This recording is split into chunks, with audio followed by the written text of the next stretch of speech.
Welcome back to Shovon online English school. যে সকল শিক্ষার্থীরা অষ্টম শ্রেণীতে পড়ছেন সে সকল শিক্ষার্থীদের জন্য আমাদের আজকের বিষয় ইংলিশ। শিক্ষার্থীরা আপনাদের এর আগের এক্সপেরিয়েন্স 6 এর আমরা যে কাজটি করেছিলাম সেই কাজে 6.4.1 আমরা বলেছিলাম যে আপনাদের দ্বিতীয় একটি পর্ব দেওয়া হবে যেখানে এমসিকিউ নিয়ে আমরা আলোচনা করব। আমরা আপনাদের এই যে কাজটি করেছিলাম ইন্ট্রোডিউসিং সামওয়ান ফর্মালি এই শিরোনামে এক্সপেরিয়েন্স 6, এখান থেকে এই টেক্সটে আমরা এর আগে সুন্দর করে কোহেসিভ ডিভাইস সম্পর্কে বিস্তারিত আলোচনা করছি। আর আজকে আমরা এই টেক্সটের শুধু এমসিকিউ গুলো নিয়ে আজকে আলোচনা করব।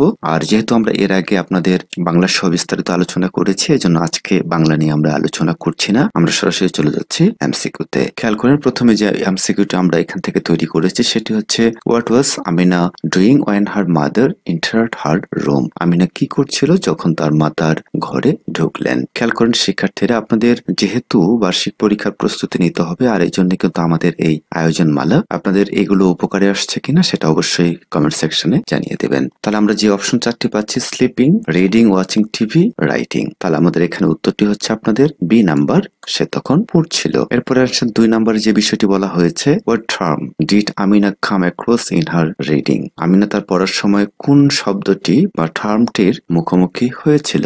7 wonders of the modern world, 7 wonders of the ancient world, the great pyramid, the lighthouse of Alexandria. আমরা টেক্সট সুন্দর করে পেয়েছিলাম, আমাদের এখানকার অ্যান্সারটিও হবে বি। এরপরে আসেন 3 নম্বরে, দেখে নেই why did Amina's mother enter her room. আমিনার মা কেন তার ঘরে ঢুকলেন। To talk about her day, তার দিন নিয়ে কথা বলার জন্য। To help Amina with her studies, আমিনাকে তার পড়াশোনায় সাহায্য করার জন্য। To ask what Amina was doing, Amina কি করছে তা জিজ্ঞাসা করার জন্য। টু ব্রিং হার ডিনার, তার খাবারে আনতে। তাহলে আমরা এখান থেকে সঠিক উত্তরটি যেটি পাচ্ছি সেটি হচ্ছে আপনাদের C number, to ask what Amina was doing. এরপরে আসেন 4 নম্বরে যে এমসিকিউটা আমরা নিয়েছি which of the following is one of the 7 wonders of the ancient world mentioned in the text. প্রাচীন বিশ্বের 7টি বিশ্বের মধ্যে একটি যা পাঠে উল্লেখিত।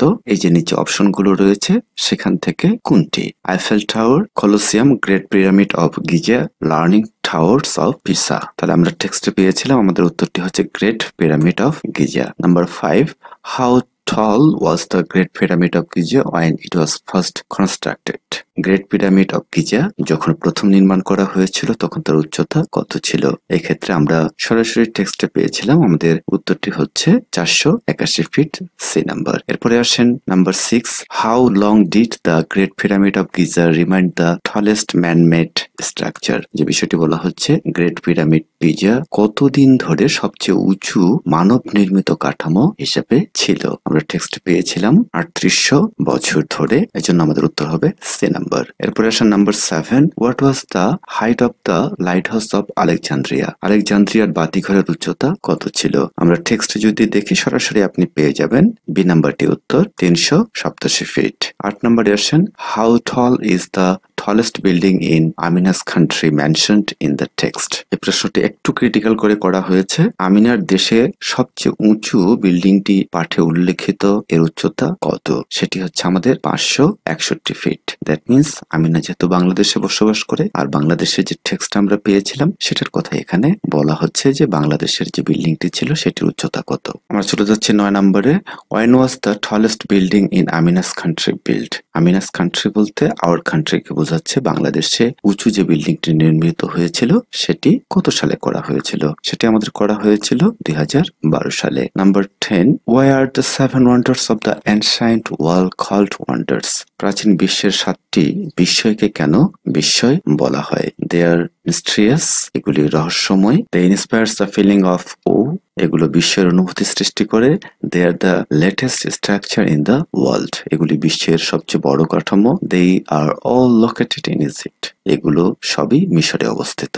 তাহলে আমাদের উত্তরটি হচ্ছে B number, they inspire a feeling of awe, এগুলি বিস্ময়ের অনুভূতি সৃষ্টি করে। 11 নম্বরে চলেন আমরা দেখে নিই who explained to Amina why the wonders are called wonders? কে আমিনাকে ব্যাখ্যা করেছিল কেন এগুলো বিস্ময় বলা হয়। her father, her teacher, mother, friend, যেহেতু আমরা দুটো ক্যারেক্টারই এখানে পেয়েছিলাম ডটার এন্ড মাদার, তার মানে আমাদের উত্তরটি হচ্ছে সি। এরপর আসেন 12 নাম্বার আমরা দেখে নেই। What did Amina find hard to wrap her head around? 12 নম্বরে যে বিষয়টি বলছে, আমিনার জন্য কোন বিষয় বোঝা কঠিন ছিল?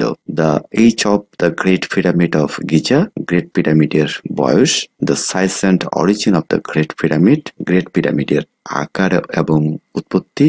C number, the technology use to build the great pyramid নির্মাণে ব্যবহৃত যে প্রযুক্তি। D number, how the wonders were discovered, বিষয়গুলি কিভাবে আবিষ্কৃত হয়েছিল। তাহলে এখানে মূলত সাইজ সম্পর্কে আমরা টেক্সটে পেয়েছিলাম যে সাইজ সম্পর্কে সে একটা ডিলেমার মধ্যে ছিল, মানে এই বিষয়টা সে বুঝতে পারছিল না। Number 13, what did Amina's mother mentioned about the construction of the great pyramid?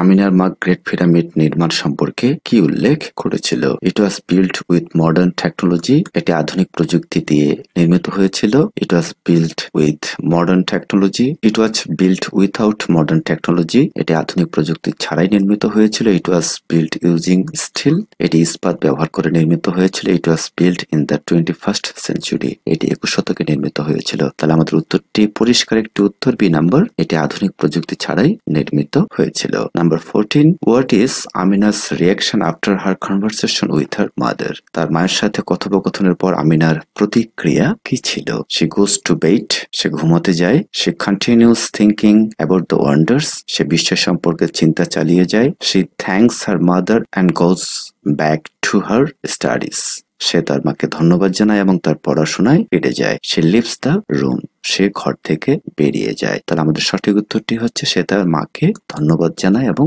আবার লেখাপড়া শুরু করেছিল। Number 15, which of the following is not mentioned as one of the 7 wonders in the text? সুন্দর একটি প্রশ্ন করা হয়েছে আপনাদের। নিম্নলিখিত গুলির মধ্যে কোনটি আমরা যে পড়াটা পড়ে এসেছিলাম সেই পাঠে 7টি বিষয়ের মধ্যে উল্লেখিত নয়? গ্রেট পিরামিড অফ গিজা আমরা পেয়েছিলাম, light house of the Alexandria এটাও পেয়েছিলাম, স্ট্যাচু অফ জিউস, ক্লোসাস রোডেসের বিশাল মূর্তি এবং স্ট্যাচু অফ জিউসের মূর্তি। তাহলে আমাদের এখানে সঠিক উত্তরটি হচ্ছে, যেটা আমরা আমাদের আলোচনায় পাইনি, সেটি হচ্ছে C number, statue of Zeus. এরপর আসেন 16 number, which structure mention the tallest man made structure for 3800 years? কোন কাঠামো 38 বছর ধরে সবচেয়ে উঁচু মানব নির্মিত কাঠামো ছিল? এটি হচ্ছে আমাদের উত্তরটি, সরাসরি আমরা বলতে পারি B number, great pyramid of Giza. এরপর আসেন 17, how much taller is the tallest building in Amina's country compare to the lighthouse of Alexandria? এখানে যেটা বলা হয়েছে, আমিনার দেশে সবচেয়ে উঁচু বিল্ডিংটি আলেকজান্দ্রিয়ার বাতিঘরের চেয়ে কতটা উঁচু, দ্যাট মিনস বাংলাদেশের যে বিল্ডিংটা। এক্ষেত্রে আপনাকে একটু কৌশল করে উত্তরটি বাইর করতে হবে, যেহেতু আমাদের 561 ছিল এটা, এই সংখ্যাটা থেকে আলেকজান্দ্রিয়া লাইট হাউসের যে সংখ্যাটি রয়েছে সেটা যদি আমরা বিয়োগ করি তাহলে পেয়ে যাব 174 ফিট। খুবই ক্রিটিক্যাল একটি প্রশ্ন, আপনাদের একটু বুঝেই উত্তর করতে হবে। এরপর আসেন 18, what was Amina's initial thoughts about the 7 wonders? Amina প্রথমে 7টি বিষয় সম্পর্কে কি ভেবেছিল? হাউ দে আর ডিসকভার্ড, এগুলো কিভাবে আবিষ্কৃত হয়েছিল? Why they were called wonders, কেন এগুলোকে বিস্ময় বলা হয়? হু বিল্ট দ্যাম, কে এগুলো নির্মাণ করেছিল? হাউ ওল্ড দে ওয়ার, এগুলির বয়স কত ছিল? মূলত বি নাম্বারটি হচ্ছে আমাদের উত্তর। Number 19, what did Amina's mother ask her to do regarding the term wonders?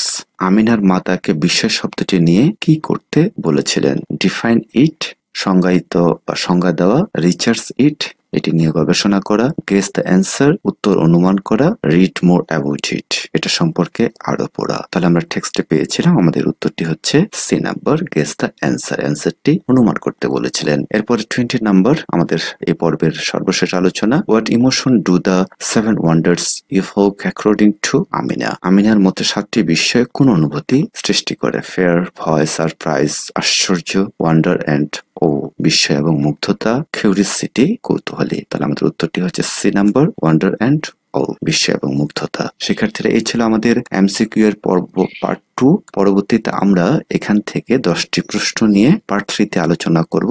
সেই পর্বটি দেখার আহ্বান থাকলো আপনাদের কাছে। অবশ্যই আপনারা পার্ট 3 এর পর্বটি দেখবেন, তাহলে সুন্দর করে বুঝতে পারবেন, কারণ আমরা যে টেক্সটটি নিয়ে কাজ করছি এটা কিন্তু খুবই গুরুত্বপূর্ণ, আপনাদের অ্যানুয়াল পরীক্ষায় যে কোনো সময় চলে আসতে পারে। পরবর্তী পাঠ দেখার আহ্বান জানিয়ে আজকে এখানে শেষ করছি। Thanks for watching. আল্লাহ হাফেজ।